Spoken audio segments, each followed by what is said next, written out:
Welcome along to the deep dive. And a really special welcome to you, our exclusive launch group members for the QP Diaries, the Playbook. We're so glad you're here. Seriously, thank you for being part of this early journey with us. Today, we've got something pretty special lined up just for you. Our mission, if you will, is to take a deep dive into the wisdom we gathered from interviewing 21 qualified persons, QPs for the book. We've looked really closely at all those conversations. And we found these three powerful lessons that just kept coming up again and again. We started calling them golden threads, Yeah.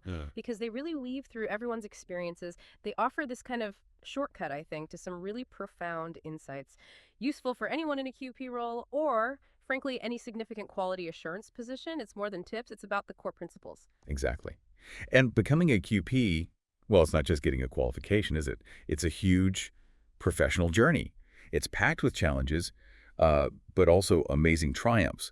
What really stood out for us, listening back, wasn't just the technical stuff. It was the human side, the practical insights they shared. These are lessons learned the hard way, you could say, really reflecting the real world for people who've walked that path and done incredibly well. Okay, so let's unpack this first golden thread then.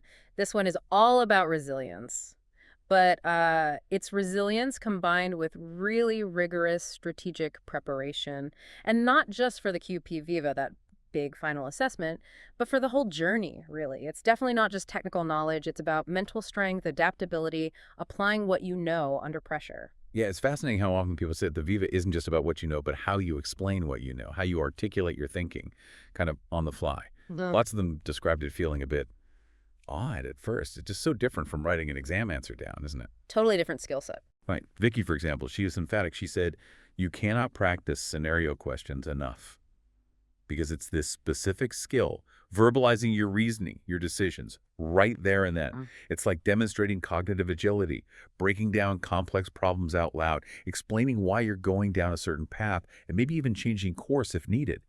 And we heard from people like Marie and Phil. Mm-hmm. They talked about mistakes, how embracing them, seeing them as learning points, not, failures, was just crucial. And that humility, being able to say, actually, I don't know that specific detail, or even changing your mind if someone presents a better case, that builds real credibility. Credibility. That's interesting. Yeah, in Phil's story, failing his first Viva, then coming back with a totally different approach, a different mindset, and passing. That just perfectly shows that resilience in action. He didn't just study more facts. He changed how he approached it. That's such a powerful example. So why does this matter so much for someone going through it? Why is this mental prep so vital?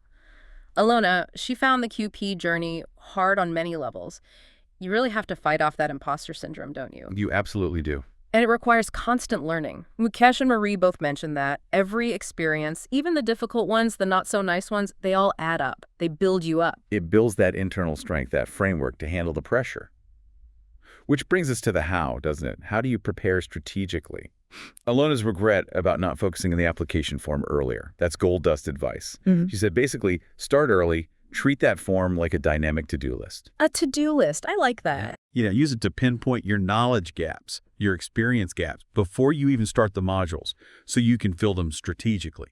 And both Graham and Marie said, look, ultimately it's less about just recalling facts and much more about critical thinking, analyzing situations under pressure. That's the real skill. Richard also really stressed the importance of having a good sponsor, someone diligent who will, guide, coach, and push you. And give that honest feedback, even as the tough stuff. It's about refining your whole professional approach, not just academic learning. That's really practical advice, especially Alona's point about the application form. It really makes you think, where are my gaps? Which actually leads me to a question for you listening right now. If your Viva was tomorrow, what's the one area you'd feel least confident about? Just pause for a second, think about it, and then maybe think about one strategic step you could take to start addressing that gap. It's a useful bit of self-reflection, maybe. Okay, let's shift gears. Let's move to our second golden thread. This one came through just as strongly. It's all about the power of networks, collaboration, and authentic leadership, not just within the quality team, but right across the whole organization. And this isn't some fluffy soft skill. It's absolutely mission critical for effective QA and for making an impact as a QP. It's really clear why this keeps coming up. Adrian just put it very plainly. It's practically impossible for one single person to know everything.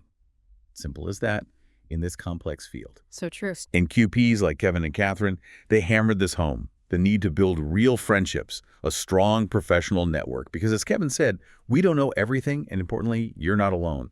It's practical support. Yeah. Vicky really emphasized getting out from behind the desk. Nothing replaces face-to-face connection. Her advice, get out and about, talk to It's people. out and about. Yeah. And Dave echoed that. Get to know people in other departments. Don't just be the quality police. Be part of the solution. Actively build those bridges. Understand different viewpoints. Break down the silos. And this connects directly to leadership, doesn't it? How does this collaborative approach help QPs become effective leaders? Rebecca made a great point. Quality starts with everybody. It's not just QA's job. So leaders are the ones who build that trust, that open communication, that curiosity everywhere. That's it. She talked about setting up a brand new manufacturing site. A key principle was letting people develop and grow, and crucially, allowing them to make mistakes in a controlled way as a learning opportunity. That built the quality culture. And Chris also said engagement was essential, building a new site, relying on the people, their expertise, not just pushing systems onto them, empowering them. Yeah, and linking that to authentic leadership. It's about creating that environment where quality can just flourish naturally. Richard spoke about being a sponsor. It's demanding, it's guiding, coaching, giving that honest feedback, as we mentioned before. Catherine stressed that investing in people, that builds a culture of continuous improvement, innovation, resilience. And that directly helps the business succeed. Right, it has tangible benefits. Definitely. And Robin said QPs do not operate in isolation. You have to get into the thick of operations to make good decisions, not just sit in an office. Damien mentioned practicing how you articulate things, yes, but also having that strong network for the difficult stuff, those awkward conversations, or just for sense-checking a tough call before you make it. Sense checking, yeah, that's vital. So the lesson is, build relationships not just for support, but for better decision-making, for problem-solving together. Mukesh and Uche also really highlighted the importance of people and giving back. It's about community. And this whole collaborative idea, it even extends outwards, right, to regulators. Exactly. Phil's point was really interesting. He encouraged companies to actually talk to inspectors, see them as a support mechanism, a resource to help get things right, not just an adversary. It changes the whole dynamic. That's a healthier way to look at it. Okay, let's move to our third, and you could argue maybe the most fundamental golden thread. This is the unwavering focus on patient safety and the deep personal sense of purpose that underpins the entire QP role. This is really the heart of it all. It came through in every conversation. Oh, absolutely. The emotional connection here is just so powerful. Adam shared his granny test. He literally asks himself, what's the right thing to do for them? Meaning the patient, always. It's a granny test. I remember that. It's such a clear principle. And Phoebe put it just as directly. Our employer is the patient. Kevin said something similar. The role is not just for the money. It's for the patient at the end of the day. Cool. Chris talked about the reward of making medicines for really sick people. He said, straight up, the reward is bigger than the risk. That purpose just drives everything. So how does that translate into the day-to-day, the practical decisions?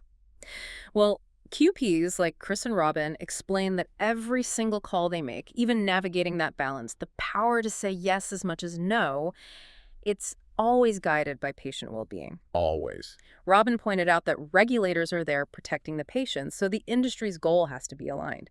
Happy customers, happy patients.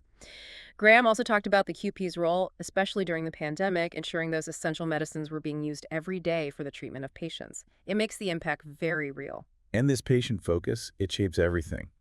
From the routine checks to the really tough calls, like the example Stephen gave, rejecting that million-pound batch. Right, that was a huge decision. Yeah, huge.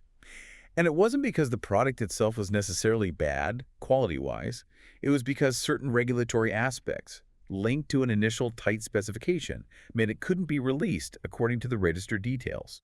It perfectly shows that absolute duty to uphold integrity, stick to the approved standards for the patient, no matter the commercial pressure. Regardless of the cost. Regardless. Yeah. Grimm also reflected on how hard it can be to explain the QP role sometimes, but there's that quiet satisfaction knowing you're making that contribution to people's lives. This thread just makes the sometimes abstract work of quality feel incredibly tangible, deeply meaningful. It's about impacting people's lives in a very significant way. So there we have it, our deep dive into those 3 golden threads from the QP Diaries. The playbook. Resilience and preparation, networks and leadership, and that core patient focus. These are just some of the really powerful, practical lessons waiting for you in the full playbook. There's honestly so much more depth in there. Thank you again for being in this exclusive launch group. It means a lot. You're the first to hear this, and you'll definitely be among the first to know when the QP Diaries, the playbook, is officially released. Keep an eye out for updates, and please keep doing your own deep dives into knowledge. As you go forward, whether you're training to be a QP or you're already leading in quality, maybe take a moment to think about this. How can you weave these lessons, that resilience, that collaboration, that patient focus, into your own work? Not just to be better at your job, but to really make a profound difference for the people you ultimately serve. Something to reflect on.